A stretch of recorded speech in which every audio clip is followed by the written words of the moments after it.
Apple resmi meluncurkan iPhone terbarunya, yakni seri 15. Siapa nih di antara teman-teman yang sudah kebelet ingin meminangnya hingga rela terbang ke Singapura buat beli iPhone ini? Tunggu dulu. Alangkah baiknya teman-teman harus tahu dulu berapa pajaknya jika nanti iPhone 15 dibawa masuk ke Bandara Indonesia.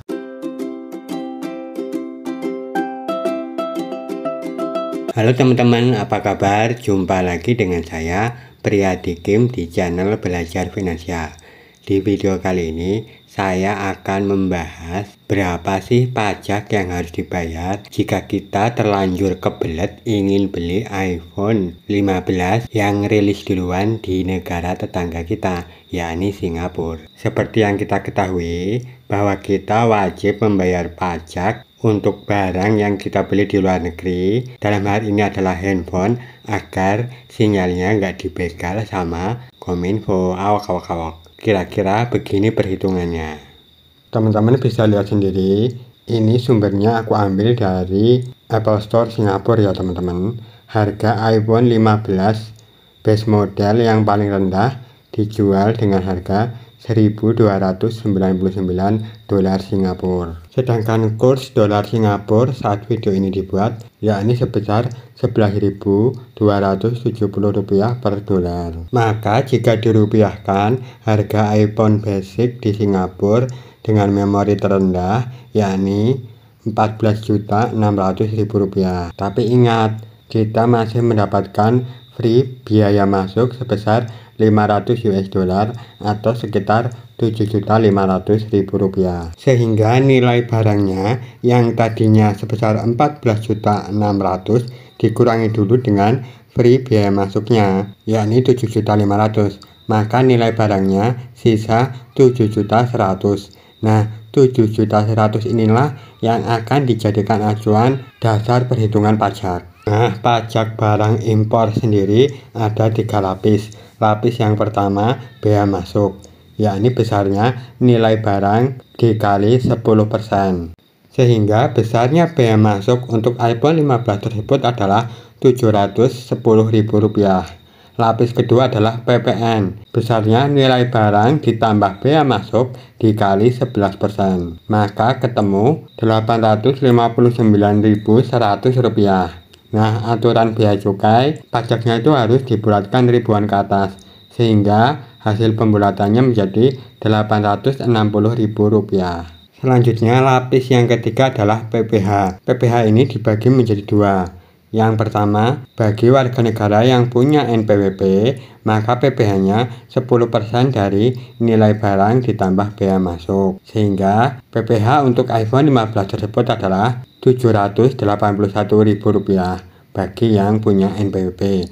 Sedangkan bagi yang tidak punya NPWP, maka PPh-nya adalah 20% dari nilai barang ditambah bea masuk, yakni sebesar Rp1.562.000. Sehingga total pajak yang harus kita bayar jika kita membeli iPhone 15 dari Singapura adalah, tinggal kita jumlahkan 3 lapis pajak yang sudah kita hitung sebelumnya. Bagi yang punya NPWP, besarnya bea masuk ditambah PPN ditambah PPh 10%. Maka pajaknya sebesar Rp2.351. Sedangkan bagi yang tidak punya NPWP, PPh-nya 20%. Sehingga pajak bea cukai yang harus dibayar sebesar Rp3.132.000. Maka bisa ditarik kesimpulan, total harga atau total biaya yang kita butuhkan untuk membeli iPhone 15 dari Singapura adalah bagi pemilik NPWP sebesar Rp16.951.000, sedangkan bagi yang tidak punya NPWP sebesar Rp17.732.000. Tapi ingat ya teman-teman, itu baru harga dan pajak iPhone-nya, belum termasuk tiket pesawat pulang pergi Indonesia Singapura, dan jika teman-teman menginap juga belum termasuk tiket hotel, atau jika teman-teman menggunakan jasa titip belum termasuk biaya atau ongkos jasa titipnya. Jadi gimana? Apakah teman-teman masih ingin membeli iPhone 15 dari Singapura atau mau bersabar buat nunggu versi resminya di Indonesia? Untuk informasi tambahan saja bahwa harga iPhone 15 tidak mengalami kenaikan dari tahun sebelumnya, dalam artian sama dengan harga waktu iPhone 14 diluncurkan. Sehingga jika kita berpatok pada harga iPhone 14, maka kemungkinan harga iPhone 15 yang akan diluncurkan di Indonesia sebesar 16 juta kembali Rp1.000, which is lebih murah dari perhitungan saya tadi. Syukur alhamdulillah harganya bisa sama kayak di Singapura, Rp14.600.000.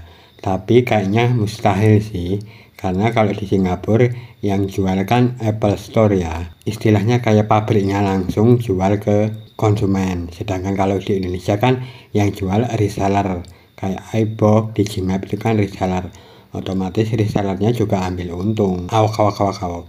Semoga video ini bermanfaat dan bisa menjadi bahan pertimbangan buat teman-teman. Sampai jumpa di video selanjutnya. Salam Financial Freedom.